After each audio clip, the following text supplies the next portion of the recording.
कोई बादशाह तो नहीं है मोदी जी कि खुश हो गए और उन्होंने बांट दिया। और उनके चैनलों से बोला जाए जो उनके अडानी अंबानी जैसे लोगों का खरीदा हुआ है, एनडीटीवी भी खरीद लिया, तो झूठ का अब मेरे पास जवाब नहीं है। समय पात्रा तो कुछ भी उलझुल बोल के निकल जाते हैं, उनकी तो कोई अकाउंटेबिलिटी नहीं है। और मीडिया का जो काम है कि उनको आंकड़े के साथ उन पे जवाब मांगना और उनको कटघरे में खड़े करना, मीडिया कर नहीं पा रही है, इसलिए वो कुछ भी बोल के निकल जाते हैं। सरकार विरोधी तो ये भी थे, जब ये ऑपोजिशन में थे तो यही सड़क पर स्मृति ईरानी जी सिलेंडर लहराती हुई नजर आ रही थी, है ना।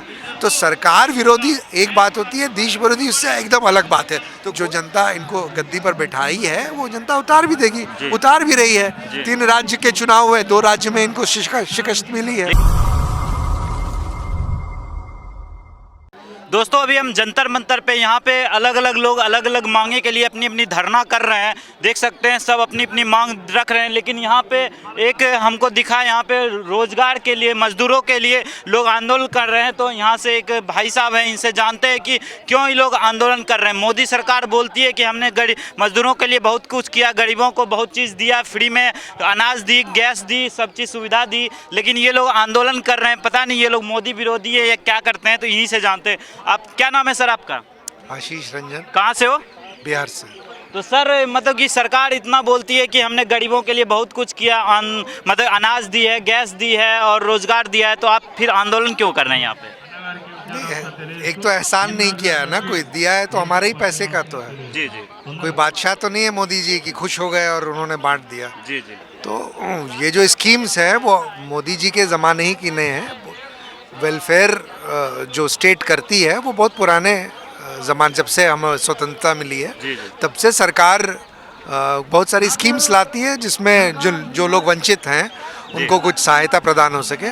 अभी तो हम लोग आए हैं क्योंकि सभी स्कीम्स पे आप देखिए कि बजट कट हो रहा है। अब हम लोग यहाँ जैसे कोई बता दो, जैसे नरेगा का एग्जाम्पल है। नरेगा में, हाँ, नरेगा का एग्जाम्पल हम लोग तो मांग कर रहे हैं कि नरेगा में बजट को आप बढ़ाएं।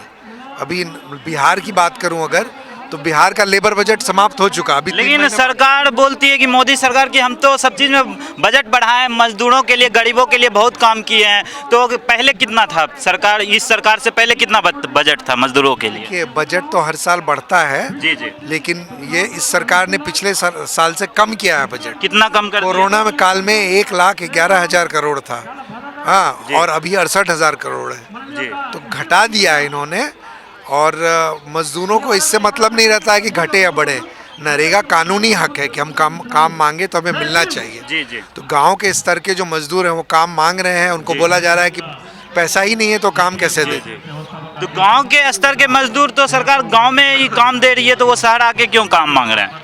नहीं, शहर तो हम लोग यहाँ आए अपनी बातों को उठाने कि गांव में हमें काम नहीं मिल रहा है। आपका शहरी रोजगार गारंटी लागू करो, इसके लिए आप लोग का मांगे हैं। जी जी। 3 मांगे, एक तो नरेगा का बजट आवंटन है, दूसरा है कि शहरी क्षेत्र के लिए कोई रोजगार योजना नहीं है सरकार की। जैसे ग्रामीण क्षेत्रों के लिए रोजगार गारंटी कानून है, हम लोग उसी तरह का कानून चाह रहे हैं शहरी क्षेत्र के लिए। आप जान रहे होंगे कि देश में शहरीकरण बढ़ रहा है, 40% अब जनता जो है शहर के क्षेत्रों में रह रही है। तो उनके लिए शहर में रोजगार मिले, इसके लिए हम लोग कानून बनाने की मांग कर रहे हैं शहर के लिए। और तीसरी मांग आपकी क्या है? तीसरी है जो सरकार का ही एक कानून है, ESI। हाँ, जो लोग ESI का फुल फॉर्म क्या होगा sir? Employ state insurance corporation है। उसके अंतर्गत आपको स्वास्थ्य बीमा, अगर आप कर्मचारी हैं, है ना, किसी भी संस्थान में काम कर रहे हैं, तो वहीं से आपके ही सैलरी से वो कट करके ESI की सुविधा दी जाती है। तो आपको सोशल सिक्योरिटी है, आपको मेडिकल इंश्योरेंस है, इस तरह की सुविधा ESI PF वगैरह सब होती हैं, लोगों का अमाउंट है। ESI आपको स्वास्थ्य बीमा है, मान लीजिए। तो अगर ESI हॉस्पिटल्स होते हैं, अगर आप बीमार पड़े तो आप ESI हॉस्पिटल में जाएंगे, आपका इलाज मुफ्त में होगा। तो ये जो सुविधा है ये सभी क्षेत्रों के मजदूरों के लिए अनिवार्य किया जाएगा। मतलब सारे मजदूरों के लिए मांग कर रहे हैं आप? सारे मजदूरों के लिए, जो असंगठित क्षेत्र के मजदूर हैं, जो संगठित नहीं है, दिहाड़ी मजदूर हैं, उनके लिए भी ESI कार्ड बने और उनको ESI की सुविधा मिले, ये हमारी मांग है। लेकिन बहुत सारे मजदूर मुझे मिले, वो तो मोदी सरकार से खुश हैं।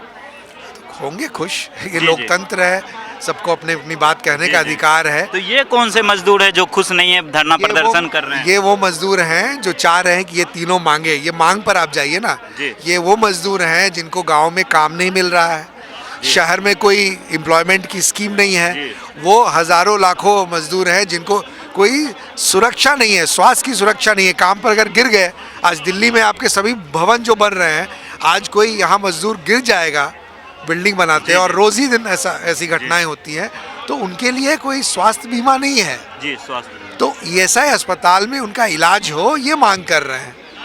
लेकिन सरकार बोलती है कि रोजगार बहुत है, रोजगार करने वाले स्किल्ड लेबर नहीं है। तो मतलब ये आपके जो मजदूर हैं वो स्किल्ड है? नहीं, स्किल क्या होता है? स्किल मतलब कि काम सरकार बोलती है, सरकार का कहना है रोजगार की कमी नहीं है, लेकिन ये लोग रोजगार करना नहीं चाहते, ये लोग के अंदर स्किल नहीं है, खुद रोजगार नहीं करना चाहते। देखिए, तो सरकार झूठ बोल रही है। मोदी सरकार ने तो क्यों किया 2 करोड़ रोजगार का वादा चुनाव में जी। हर स्टेट गवर्नमेंट क्यों वादा कर रही है? जब रोजगार है तो वादा करने की जरूरत नहीं है जी। वादा कर रही है इसीलिए क्योंकि समझ रहे हैं कि बेरोजगारी एक समस्या है। और ये सरकार भी खुद बोलती है, अनएम्प्लॉयमेंट रेट निकालती है। जो CMIE है, संस्था है जो small and medium scale industry में जो एम्प्लॉयमेंट है उसको देखती है। उसने आप बीजेपी के प्रवक्ता हैं संबित पात्रा जी, वो बोलते हैं रोजगार की कोई कमी ही नहीं है हमारे देश में, बहुत रोजगार है।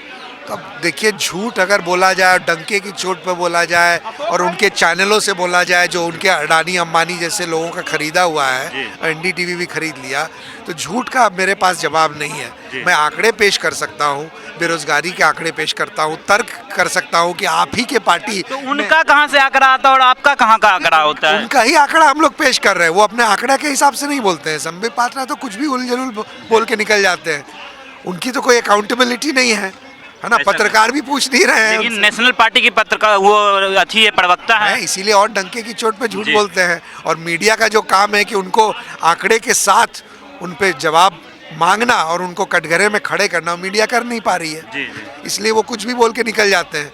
आप ये सोचिए ना कि 2 करोड़ रोजगार का वादा क्यों किया था मोदी जी ने? अगर रोजगार है ही तो ऐसे वादा करने की जरूरत है ही नहीं। जो मतलब चीज वो बोले जब सरकार आई तो हमने रोजगार, बहुत सारा रोजगार पैदा किया। अच्छा, अगर बहुत सारा रोजगार पैदा किया तो इतनी बेरोजगारी की जो बिहार में पूरा आंदोलन हुआ रोजगार वो बोलते ये सरकार विरोधी लोग हैं, देश विरोधी लोग हैं, ऐसा। सरकार विरोधी और देश विरोधी 2 अलग चीज है। सरकार विरोधी तो ये भी थे, जब ये ऑपोजिशन में थे तो यही सड़क पर स्मृति ईरानी जी सिलेंडर लहराती हुई नजर आ रही थी, है ना। तो सरकार विरोधी एक बात होती है, देश विरोधी उससे एकदम अलग बात है। तो कोई भी इस देश में रहने वाला देश विरोधी नहीं है। ये तीनों मांगे हैं देश के लोगों के लिए, देश के हक के लिए। और ये रोजगार गारंटी कानून सरकार ने बनाया है, इनके पहले वाली सरकार ने बनाया है, इन्होंने भी उसको खारिज नहीं किया।